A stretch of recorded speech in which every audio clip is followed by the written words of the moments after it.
નમસ્કાર દર્શક મિત્રો, નિર્માણ ન્યૂઝની વિશેષ રજૂઆત ઝીરો અવર કાર્યક્રમ સાથે હું છું યજ્ઞ. મિત્રો, આજે ઝીરો અવર કાર્યક્રમમાં વાત કરવાની છે ગુજરાત, મધ્યપ્રદેશ અને તેની સાથે ઉત્તર પ્રદેશ અને બિહાર વિધાનસભાની જે ચૂંટણી યોજવામાં આવી હતી અને તેમાં પણ મતગણતરી આવતીકાલે હાથ ધરવામાં આવશે તેને લઈને. તો એક બાજુ જ્યારે મતગણતરીની વાત કરવામાં આવે તો સૌથી પહેલાં વાત કરીએ ગુજરાતની, તો ગુજરાતમાં તો જે પ્રમાણે 8 બેઠકો પર જે પેટા ચૂંટણી યોજવામાં આવી હતી અને તેને લઈને ભારતીય જનતા પાર્ટી હોય કે કોંગ્રેસને તેમાં કોઈ ખાસ ફરક પડવાનો નથી, કારણ કે જ્યારે 8 બેઠકોની જ વાત કરીએ તો 8 બેઠકોમાં પણ જો ભારતીય જનતા પાર્ટી જો હારશે તો તેમાં કોઈ સરકાર પડી ભાંગશે નહીં અથવા તો તેમને કોઈ પણ પ્રકારની અસર થશે નહીં. તેની સાથે જો કોંગ્રેસમાં દરેક જો સીટ જીતી જશે તો તેમને પણ ક્યાંક સરકાર બનાવશે નહીં, તેવું પણ અત્યારે સમાચાર સામે આવ્યા હતા. તેની સાથે જો વાત કરીએ મધ્યપ્રદેશની જે ચૂંટણી છે તેને લઈને જે રીતે ઘણા બધા મહત્વના સમાચાર સામે આવ્યા હતા અને તેમાં પણ 28 બેઠક પર જે પેટા ચૂંટણી યોજવામાં આવી હતી અને તેમાં પણ ભારતીય જનતા પાર્ટી અને કોંગ્રેસ માટે તે પ્રતિષ્ઠાના જંગ સમાન હોય તેવું લાગી રહ્યું છે. અને બીજી બાજુ જો વાત કરી ઉત્તર પ્રદેશની, તો ઉત્તર પ્રદેશની પણ જે રીતે 8 બેઠકો માટે પેટા ચૂંટણી યોજવામાં આવી હતી અને તેમાં પણ ભારતીય જનતા પાર્ટી દ્વારા તમામ પ્રચાર અને પ્રસાર તો કરવામાં આવ્યા હતા. ભારતીય જનતા પાર્ટી, કોંગ્રેસ અને તેની સાથે અન્ય પક્ષો દ્વારા તેમાં પણ હવે પ્રતિષ્ઠાના જંગ સમાન પરિસ્થિતિ ન હોય તેવું લાગી રહ્યું છે, કારણ કે ભારતીય જનતા પાર્ટીની તેમાં પણ કોઈ પણ પ્રકારની અસર થવાની નથી. તેની સાથે વાત કરીએ બિહારની. બિહાર વિધાનસભાની જે ચૂંટણી યોજવામાં આવી હતી અને 243 બેઠકો પર જે ચૂંટણી યોજવામાં આવી હતી તેને લઈને ઘણી બધી અસમંજસની પરિસ્થિતિ જોવા મળતી હોય છે, કારણ કે એનડીએની જ વાત કરીએ તો એનડીએનું 2020માં નવું ગઠબંધન જોવા મળ્યું હતું. તેમાં પણ એનડીએની જ વાત કરીએ તો તેમાં Bharatiya Janata party, JDU, VIP અને એચએમ જે 4 પક્ષો દ્વારા જે નવું ગઠબંધન રચવામાં આવ્યું હતું ને તેની સાથે મહાગઠબંધન એનડીએની સામે છે. તેમાં પણ આરજેડી, કોંગ્રેસ અને લેફ્ટિસ્ટ એ 3 દ્વારા જે પ્રમાણેનું જે નવું ગઠબંધન અને મહાગઠબંધન જે નામ આપવામાં આવ્યું છે તેને લઈને અત્યારે ચર્ચાનો દોર ઘણો બધો છે, કારણ કે બિહારની જ વાત કરીએ તો અત્યારે બિહારમાં ક્યાંક યુવાના ઘણા બધા પ્રશ્નો હતા, બેરોજગારીના પ્રશ્નો હતા અને તેની સાથે બિહારમાં અત્યારે યુવા વર્ગ સાથે વધારે પડતો આકર્ષાયો હોય તેવું લાગી રહ્યું છે.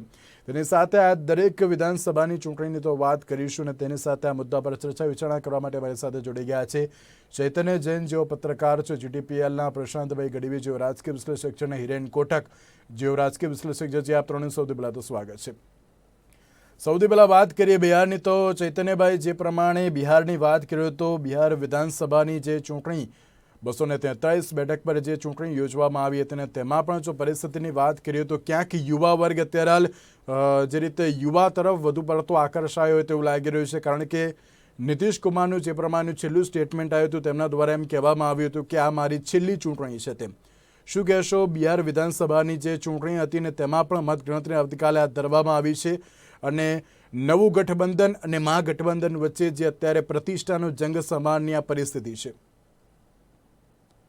यज्ञ, बिहार में 243 सीटों पर 3 चरण में मतदान हुआ, जिसके नतीजे कल सुबह से आने शुरू हो जाएंगे और उसकी तस्वीर साफ होगी कि जनता ने इस बार अपने लिए किसको चुना है और किसको बाहर का रास्ता दिखाया है. वहां पर पुनरावर्तन होगा कि परिवर्तन होगा, ये भी हमें कल देखने को मिलेगा. लेकिन जिस तरीके से एग्जिट पोल बिहार के आए थे उसमें लगभग सभी एग्जिट पोल, कुछ अपवाद छोड़ दे तो लगभग सभी का ये था कि महागठबंधन को बढ़त मिली थी और नीतीश पिछड़ते हुए दिख रहे थे या एनडीए पिछड़ते हुए दिख रहा था.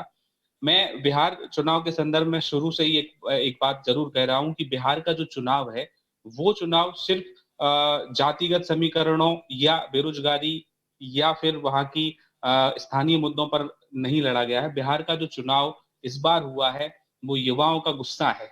अब वो गुस्सा बेरोजगार के लिए है, परिवर्तन के लिए है, एंटी इनकम्बेंसी है, या फिर एक नए नेतृत्व की तलाश के लिए वहां के युवाओं ने ये चुनाव इसमें मतदान किया है. जिस तरीके से आपने देखा होगा बिहार में जो पैटर्न रहा है पिछले पूरे महीने का, बिहार में तेजस्वी यादव ने जिस तरीके से स्ट्रेटजी बना के अपनी रैलियां की हैं, 250 रैलियां तेजस्वी यादव ने करीब वहां पर की हैं, जो शायद अब तक का सबसे बड़ा रिकॉर्ड है किसी सीएम कैंडिडेट की इतनी रैलियां करने का. नीतीश 100 से ज्यादा कुछ रैलियां की हैं, प्रधानमंत्री जी ने 12 करीब रैलियां की हैं. तो कुल मिला के जो पूरी रणनीति बनाई गई वो युवाओं को टारगेट करके, चाहे वो 10 लाख नौकरी देने का वादा तेजस्वी यादव ने किया हो, कोरोना की मार थी और लोग बेरोजगार थे, उसमें ही 10 लाख नौकरी का सपना दिखा दिया कि हम 10 लाख नौकरियां देंगे. बिहार इसलिए ही चर्चा में रहता है कि बिहार के लोग हर जगह मजदूरी करने जाते हैं, प्रवासी मजदूर बिहार में सबसे ज्यादा हैं। तो कुछ इन सारे मुद्दों को अगर आप देखें तो ये जो बिहार की छवि बनी हुई थी, जो बिहार का युवा है वो इस बात से सख्त नाराज था, और वो नाराजगी के कारण जो शायद इतना रैलियों में भीड़ दिखी और वो कितनी वोटों में कन्वर्ट हो पाई है वो कल पता चलेगा। लेकिन एग्जिट पोल में लोग वहां परिवर्तन चाह रहे हैं। तो ये बिहार की बात हुई कि लोगों ने जो वहां पर मतदान किया है, या जो वहां की जनता ने मतदान किया, या युवाओं ने मतदान किया है, वो कहीं ना कहीं बेरोजगारी की समस्या से परेशान होकर जरूर मतदान किया है। आप एक पैटर्न भी देखेंगे 2019 लोकसभा चुनाव के बाद जितने भी जो जो चुनाव हुए हैं, हरियाणा महाराष्ट्र के जो चुनाव हुए हैं, या उसके पहले जो मध्य प्रदेश और छत्तीसगढ़ के चुनाव हुए, वहां भी एंटी इनकम्बेंसी की वजह से सरकारें मध्य प्रदेश और छत्तीसगढ़ में बदली थी। तो कुल मिला के इतने लंबे समय के बाद युवा ने जो शासन देखा है बचपन से, वो अभी कहीं ना कहीं वो परिवर्तन का मूड बना के युवाओं ने वोट किया है वहां। જી પ્રશાંતભાઈ, જ્યારે વાત કરી આ તો બિહારની તો વાત કરી, પરંતુ તેની સાથે વાત કરી ગુજરાતની. ગુજરાતની વિધાનસભાની પેટાચૂંટણી યોજવામાં આવી હતી. ઘણા બધા પ્રશ્નાચિહ્નો જોવા મળ્યા હતા, ઘણા પ્રત્યેક આક્ષેપ અને આક્ષેપ જોવા મળ્યા હતા. પરંતુ આ જે વિધાનસભાની પેટાચૂંટણી યોજવામાં આવી હતી તેમાં ના ભારતીય જનતા પાર્ટી કે ના તો કોંગ્રેસને કોઈ ફાયદો જોવા મળી રહ્યો છે. કારણ કે જ્યારે વાત કરીએ ભારતીય જનતા પાર્ટી જો તમામ બેઠકો પર હારી જાય તો પણ તેમને કોઈ ફાયદો કે નુકસાન થવાનું નથી. બીજી બાજુ જો કોંગ્રેસ દરેક સીટ ઉપર જીતી જાય તો સરકાર તો તેમની બનાવી શકશે નહીં. શું કહેશો? ચોક્કસથી ચૂંટણી આવી નહીં. આમ તો જે દિવસથી ધારાસભ્યોએ રાજીનામા આપવાના ચાલુ કર્યા ત્યારથી આપણને ખબર હતી કે આ બધું આગળ વધે, ઇલેક્શન થાય અને કોણ જીતે કોણ હારે પછીની વાત છે. આનાથી કોઈ પણ બંને પક્ષે કોઈ ફરક પડવાનો નથી. કોંગ્રેસ કંઈક એના આંકડા એવા વધી જવાના નથી કે વિરોધ પક્ષમાં સંખ્યાબળ એટલું જોરદાર દેખાય, અને ભાજપને એટલું સંખ્યાબળ આમ ખૂટતું નથી કે ભાઈ આટલા જોઈતા હતા અને હવે સભા અમારી સરકાર બની જશે. એમનો ટાર્ગેટ છે રાજ્યસભામાં બહુમતી, ભાજપનો ટાર્ગેટ. એટલે જ્યારે રાજ્યસભાના ઇલેક્શન આવશે ત્યારે એ સીટ અચૂક જીતવી, અને એના માટે જે કરવું પડે, એના માટે મગજનું પરિવર્તન કરવું પડે, હૃદયનું પરિવર્તન કરવું પડે, કદાચ માણસની જાતનું પરિવર્તન કરવું પડે. હવે તો એ લેવલે આવી ગયું છે આપણે લોકો કે માણસ જાતનું પણ જો પરિવર્તન કરવું પડે તો રાજ્યસભામાં થઈ જશે, એ નક્કી છે. અને અત્યારે આ પેટા ચૂંટણી ગઈ, 8 સીટ ઉપર આપણે બહુ જ ક્લોઝલી મોનિટર બી કર્યું. આપણે લોકોએ મેક્રો લેવલે ચર્ચા કરી, ઉપરથી મુદ્દા શું હોઈ શકે, સ્થાનિક પ્રશ્નો શું હોઈ શકે, પણ એક બૂથના વોટરની મેન્ટાલિટી અને એની જ્ઞાતિ ઉપર જો તમે નજર કરો તો મને એવું લાગે છે કે ક્યાંય કોઈ આપણે કંઈક અલગ વિચારીએ છીએ, મતદાન અલગ દિશામાં થાય છે. માનો કાલે કોથળો ખુલે, પક્ષ પલટું જેવો શબ્દ ખરેખર ક્યાંય કોઈ અસર કરતો નથી. મેં આ 8 ઉમેદવારો, બંને ઉમેદવારોના બહુ નજીકના વ્યક્તિઓ સાથે આ દિવસોમાં વાત કરી 3 તારીખ પછી, કે ત્યાં શું હતી, કેવી રીતે થાય છે, એ બધું મેં જોયું. ત્યારે મને એવું લાગ્યું, માનો કે ત્યાં મુસ્લિમ મતદાર કેટલા છે, તો એ બધાનો એક તરફી ઝુકાવ હોય. પછી એ લોકો નથી જોતા કે ભાજપ મારા માટે સારું છે કે કોંગ્રેસ સારું છે, કોંગ્રેસનો ઉમેદવાર પક્ષ પલટું થઈને આવ્યો છે, એ બધું એમને કોઈ લેવા દેવા નથી. મુસ્લિમ સંગઠનો હોય, કોળી સમાજના સંગઠનો હોય, લોઅર સમાજના સંગઠનો હોય, એમનો કોઈ 2-4 ગણ્યા ગાંઠ્યા નેતા હોય, એ આ વખતે એમ કે ભાઈ તમને આટલું અત્યારે સાચવી લઉં છું, આપણને ભાજપ તરફથી આટલું મળ્યું છે અને આપણે બધા ભાજપ તરફ જવાનું છે, કાં તો એમને કોંગ્રેસ તરફથી કઈ મળી ગયું હોય કે જરા આ વખતે એમને સાચવી લો, 22માં આપણે ભાજપ વાળાને આપશું. એટલે ઉત્તરોત્તર આ લોકો પલટા મારે. કમિટેડ વોટ શેર કેટલા? તો બધી જગ્યાએ એવરેજ 20 થી 25% કમિટેડ વોટ હોય, બાકીનો 15 થી 20% એ લોકોનો સ્વિંગ મતદાર હોય છે. એ સ્વિંગ મતદાર એમને જીતાડતો હોય છે. એ સ્વિંગ મતદાર શેની ઉપર કામ કરે છે? ઘણી વાર તમે જુઓ તો ઉમેદવાર તમારા ગામમાં આવે, હવે માનો કે કોંગ્રેસનો છે, ભાજપનો છે નહીં, હવે કોંગ્રેસનો ઉમેદવાર તમારા ગામમાં આવ્યો, સરકાર બનવાની નથી, જીતશે તો બી, તો એને સાંત્વના આપે કે કામ કરો ને ભાઈ, આ ચૂંટણી પતી જવા દો, પછી તમારા ગામમાં હું આ કરાવી દઈશ, તે કરાવી દઈશ, આ કરે, આપણે રજૂઆત કરું, તમારે ભેગા આવજો, હું તમને વિપક્ષના નેતા પાસે લઈ જઈશ, એ તમને સીએમ પાસે લઈ જશે. તો આ બધી વસ્તુ ઘણીવાર ક્યાંક આભાસી ચિત્ર ઊભું કરી આપતું હોય.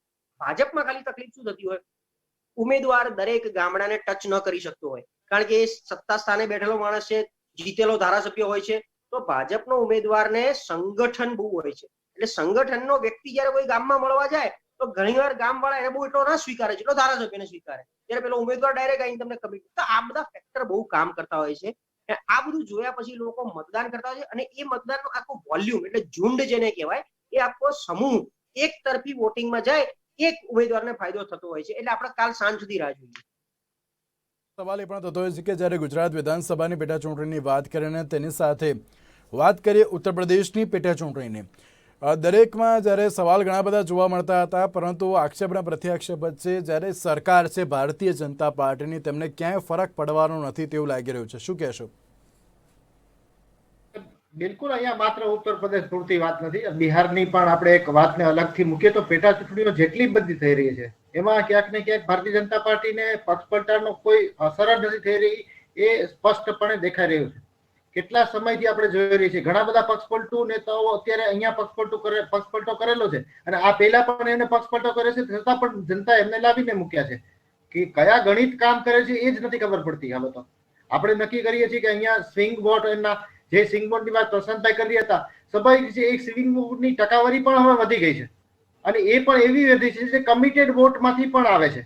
એટલે અહીંયા ઘણા બધા મતદારો એવા છે કે એ સ્વાભાવિક રીતે હવે માત્ર ને માત્ર એ પોતાની જ્ઞાતિ પૂરતું જ સીમિત કરીને બેસી ગયા છે. કેમ કે જે પક્ષપલટો જે રીતે થઈ રહ્યો છે, જે રીતે ભારતીય જનતા પાર્ટી તોડફોડ કરી રહી છે, એ માત્ર ને માત્ર સ્વાભાવિક માનસિકતા પર અસર એવી કરે છે કે જાણે આનાથી હવે આપણા હાથમાં કઈ બાજી નથી. મતદારોને આ લાચારી જે લાગી રહી છે ને, એના કારણે એ લોકો જે મુદ્દાઓને હવે કોઈ પણ મુદ્દાથી મતદાન તો કરવાનું છે, મતદાન કરવા માટે પ્રેરિત કરવા માટે ભારતીય જનતા પાર્ટી હોય કે કોંગ્રેસ હોય, બંને લોકો સતત એકદમ ટોર્ચરિંગ કરતા રહેતા હોય છે મતદારો ઉપર. અને મતદારોની એમાંય જ્યારે આવી પડેલી આવી કમોસમી ચૂંટણીઓ આવે ત્યારે સ્વાભાવિક રીતે એ પછી છેલ્લે પોતાનો અંગત સ્વાર્થ જોવે.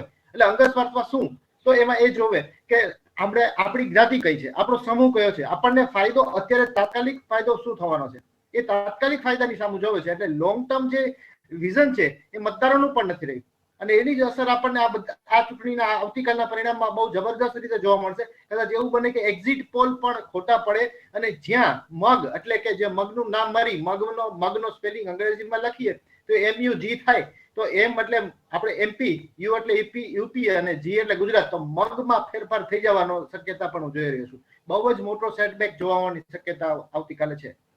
ભાઈ, વાત કરીએ આપણે મધ્યપ્રદેશની, તો મધ્યપ્રદેશની ચૂંટણી અત્યારે હાલ ક્યાંક પ્રતિષ્ઠાના જંગ સમાન હોય તેવું લાગી રહ્યું છે. કારણ કે જ્યારે ભારતીય જનતા પાર્ટીની વાત કરીએ, ભારતીય જનતા પાર્ટી પાસે પણ જે રીતે 28 બેઠક પર પેટા ચૂંટણી યોજવામાં આવી હતી, તેમાં ભારતીય જનતા પાર્ટી પાસે અત્યારે 107 જેટલી બેઠકો છે, અને તેમાં પણ જ્યારે 8 તેમાં એડ કરવામાં આવે તો તેને લઈને 115 થતી હોય છે.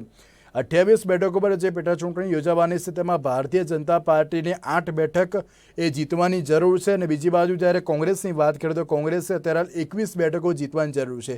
અને આની ઉપરથી એમ લાગી રહ્યું છે કે મધ્યપ્રદેશની જે ચૂંટણી છે ક્યાંક ભારતીય જનતા પાર્ટી કોંગ્રેસ બંને માટે प्रतिष्ठाना जंग समान हुए थे. लेकिन हमारे साथ शांत भाई और हिरेन भाई हैं, बहुत ही राजनीतिक का राजकारण का लंबा अनुभव है, और अपने अनुभव से उन्होंने गुजरात की पेटा चुटनी और उत्तर प्रदेश के संबंध में जो बात कही, उसको उस बात को काटना थोड़ा इम्पॉसिबल है. लेकिन मैं उसमें एक चीज जरूर कहना चाहूंगा कि जो गुजरात सहित 10 राज्यों की जो पेटा चुटनी हुई है, जो बाई इलेक्शन हुए हैं, बिहार को छोड़ दे तो सारे राज्यों में 8 या 9 राज्यों की परिस्थिति एक जैसी है कि कहीं कोई भी पार्टी जीते, चाहे बीजेपी जीते, कांग्रेस जीते, सपा जीते, बसपा जीते, जिसके किसी के हिस्से में कितनी भी सीटें जाए, उनकी सरकार को कोई फर्क नहीं पड़ने वाला. तो वहां उन सीटों का जो मतदाता है वो शायद ये सोचकर वोट देने जरूर जाएगा या मतदान करने जाएगा कि सरकार जिसकी है उसको ही वोट दिया जाए, तो उसके स्थानीय समस्याओं का उसको एक उम्मीद होती है कि इनका कोई काम होगा. तो इस पैटर्न पे भी कई बार मतदान होता है. लेकिन अगर हम मध्य प्रदेश की बात करें तो मध्य प्रदेश इन सभी राज्यों में से एक ऐसा राज्य है जहां पर अभी भले ही शिवराज सिंह की सरकार है, लेकिन अभी जो पेटा चुटनी जो हो रही है उसमें अगर वो 8 सीट नहीं जीतते हैं, उनको 8 सीट जीतना जरूरी है उनकी सरकार बचाए रखने के लिए. भले ही कांग्रेस को जवाब में 28 के 28 सीटें बैठकों पर जीत जरूरी है, तब वो कमलनाथ वहां पर कमबैक कर पाएंगे, और शिवराज सिंह अगर 8 सीट जीतते हैं तो अपनी सरकार बचा पाएंगे. तो कहीं ना कहीं मध्य प्रदेश के मतदाता में ये दोनों बातें ध्यान में रखकर उसने वोटिंग किया है. और भले ही गुजरात में परिवर्तन, जिसे प्रशांत भाई ने एक बात कही कि सिर्फ नेता ही पक्ष पलटो नहीं करता, पक्ष नहीं बदलता, बल्कि मतदाता भी पक्ष बदल देता है, कभी किसी को वोट करता है, कभी किसी को वोट करता है. मध्य प्रदेश में मैंने 15 दिन मध्य प्रदेश में मैं घूमा हूं अभी, वहां पर एक पैटर्न जरूर देखा है कि जो सरकार गिराने, क्योंकि वहां सरकार गिर गई है, इसलिए लोगों में नाराजगी है कि एक बनी बनाई जो सरकार, जनमत जो इकट्ठा हुआ था 2018 में, जो सरकार चुनी थी जनता ने, जो जनता के फैसले का अपमान करके, जनता के फैसले को दरकिनार कर वो विधायक अपने निजी स्वार्थों के लिए कांग्रेस छोड़कर बीजेपी में चले गए, तो इस बात की नाराजगी जरूर है। और 28 में से कम 15 सीटें ऐसी है जहां पर इस नाराजगी के कारण लोगों ने मतदान किया है। अब वो नाराजगी लोगों के मन में जरूर है, लेकिन वहां पर ईवीएम तक पहुंचकर उसके मन में क्या चल रहा होता है बटन दबाने के पहले, वो मतदाता से अच्छा कोई विश्लेषक, दुनिया का कोई भी राजनीतिक पंडित उस चीज का गणित नहीं निकाल सकता। तो ये बात सही है कि हमें कल तक का, शाम तक का इंतजार करना पड़ेगा। लेकिन मध्य प्रदेश में जो वोट पैटर्न रहा है मतदाता का, वो जरूर जो जिन्होंने पक्ष छोड़कर सरकार गिराई और दूसरे उसमें गए, उनके खिलाफ नाराजगी का जरूर रहा है। ભાઈ, એક બાજુ જ્યારે આપણે વાત કરીએ છીએ મધ્યપ્રદેશ અને બિહારની, તો તમે શું કહેશો? કારણ કે મધ્યપ્રદેશ અને બિહાર અત્યારે એટલું મહત્વનું બની ગયું છે, કારણ કે અત્યારે તેમાં ભારતીય જનતા પાર્ટી, બિહારમાં તો આપણે કહીએ કે એનડીએ અને બીજી બાજુ મહાગઠબંધન, અને મધ્યપ્રદેશની વાત કરીએ તો તેમાં ભારતીય જનતા પાર્ટી અને કોંગ્રેસ. તો આ બંને રાજ્યોની જે ચૂંટણી યોજાવાની છે તેના લઈને શું કહેશો?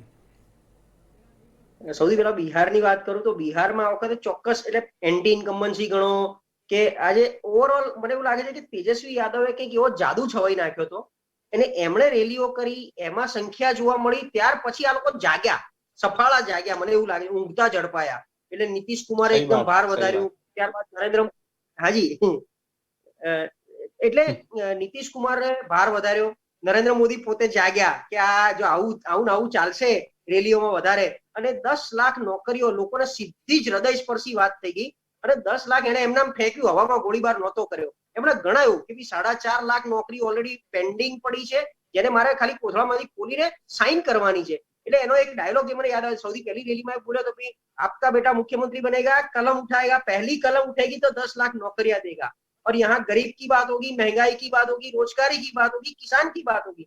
અને બિહારમાં પહેલી વાર, એટલે મેં મારી જિંદગીમાં પહેલી વાર મુદ્દા આધારિત રાજનીતિ અત્યારે બિહારના રાજકારણમાં મેં જોઈ, અને ચોક્કસ એટલા બધા નાના એટલા બધા મુદ્દા ચૈતન્ય, અમે એક એક વિડીયો મને જોવાની બહુ મજા આવતી હતી કે તેજસ્વી બોલે, નીતિશ કુમાર બોલે.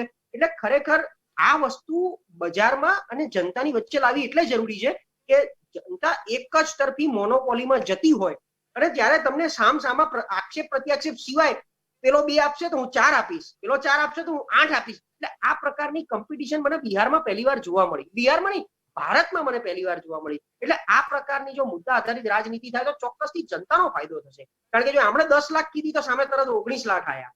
પછી એવું લાગ્યું કે ભાઈ હવે આની સામે નહીં પહોંચી વળાય, એટલે આક્ષેપ ચાલુ કર્યા જંગલ રાજના. હવે જંગલ રાજ 15 વર્ષથી નીતિશ કુમારનું શાસન છે, એની પહેલા જંગલ રાજ હતું, તો નીતિશ કુમારે 15 વર્ષમાં પોતે જંગલ રાજ હટાવવા માટે શું કર્યું એ પોતે કહેવા માટે સક્ષમ નહોતા. તો છેલ્લે કઈ ના ચાલ્યું, એટલે ઇમોશનલ ટ્રમ્પ કાર્ડ કે અમારી છેલ્લી ચૂંટણી છે. એટલે આ બધું ઓવરઓલ પરિસ્થિતિ, અને તેજસ્વી યાદવ 31 વર્ષના છે, હજી લાંબી રાજનીતિ કરવાના છે, કદાચ આ ટર્મમાં નહીં આવે તો આવતી ટર્મમાં એ મહેનત કરશે, એમને કોઈ બીજું નહીં નડે. પણ અત્યારથી જો એક કન્સિસ્ટન્ટ એનો ગ્રોથ ચાલુ થઈ જાય તો મને એવું લાગે છે ચોક્કસથી એક લેવલે અલગ આવશે. અને બીજા ચોકઠા તમે જુઓ, બીજેપીના ચોકઠા ગોઠવેલા જુઓ કે ભલે એનડીએ હતું, નીતિશ કુમાર ફ્રન્ટ પેસ હતો, બીજેપીના સ્વભાવથી વિરુદ્ધ, કારણ કે બીજેપીને હંમેશા મુખ્યમંત્રી પોતાનો જોઈએ, એ ક્યારે બેકફૂટ પર ન બેસી શકે, તેમ છતાં ડેપ્યુટી સીએમ માટે બેસવાનું, એકવાર બેસે બરાબર છે, કે એકવાર નીતિશ કુમારને સીએમ બનાવી દીધા, બીજી વારે ન સ્વીકારે.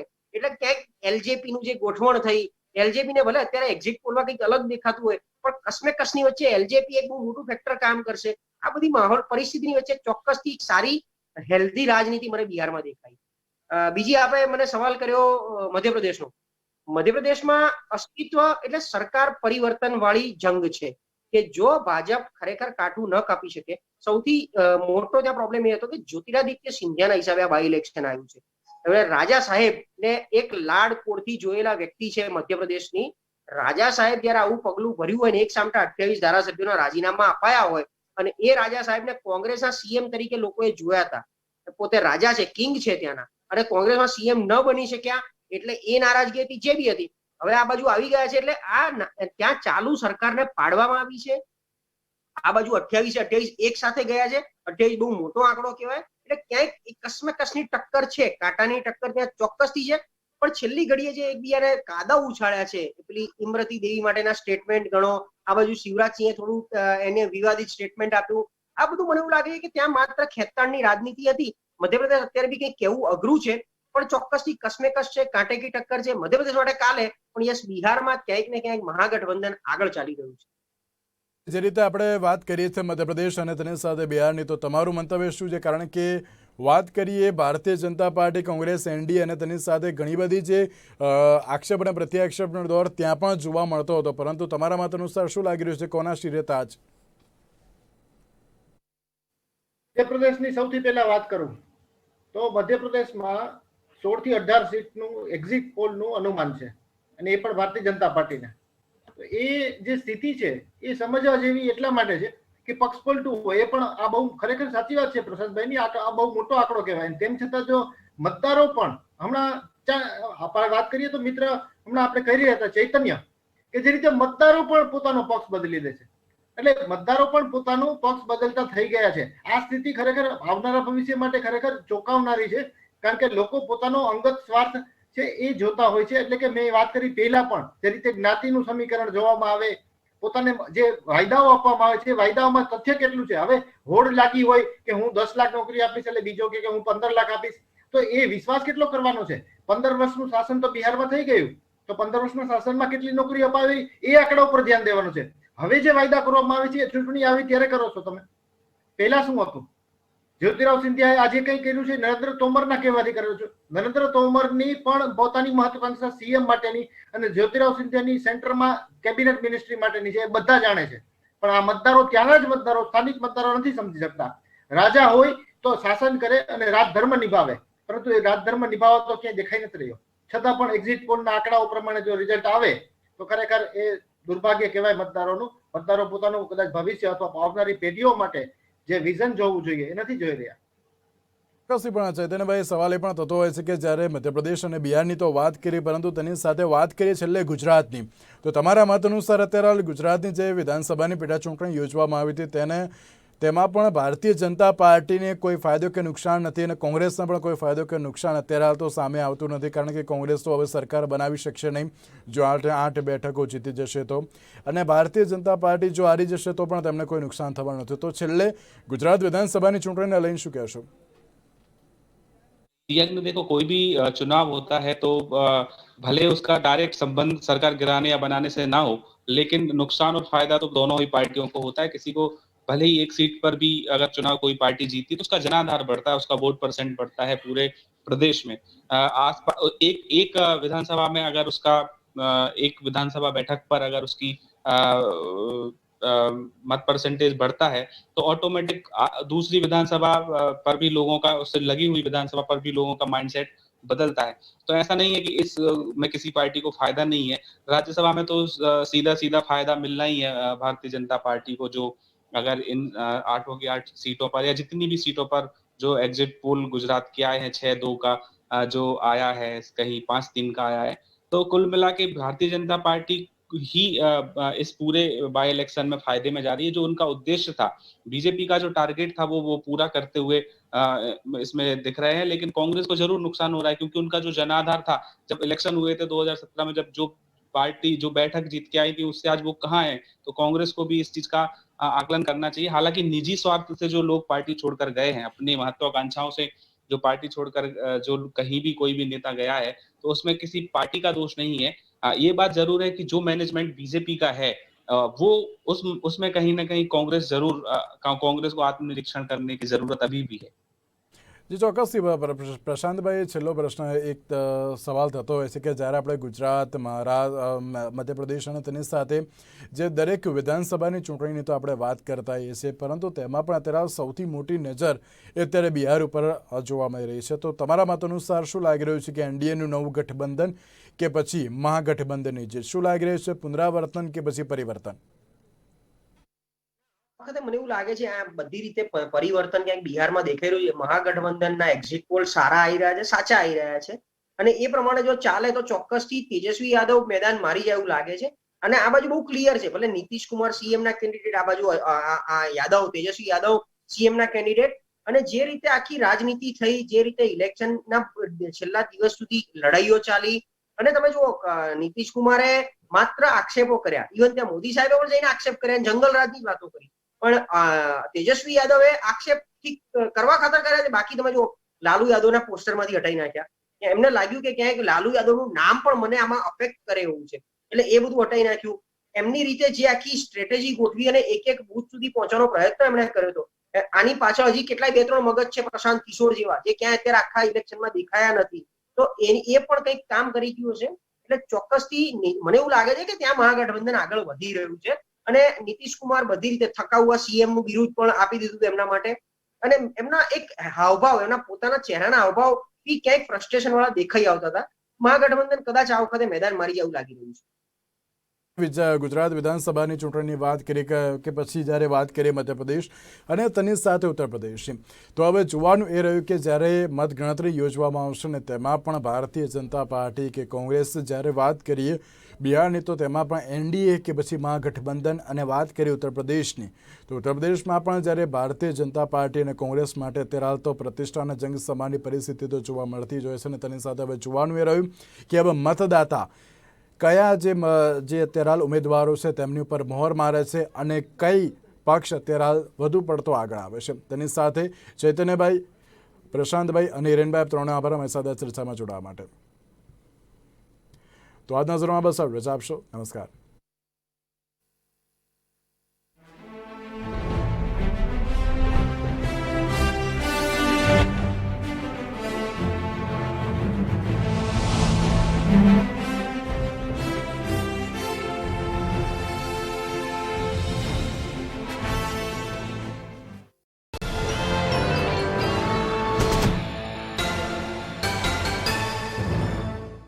पेश है अमूल हैप्पी ट्रीट्स के potato snacks with farm fresh ingredients. तो ऐसे वैसे स्नैक्स नहीं, serious snacks. Amul happy treats ही खाओ इंडिया.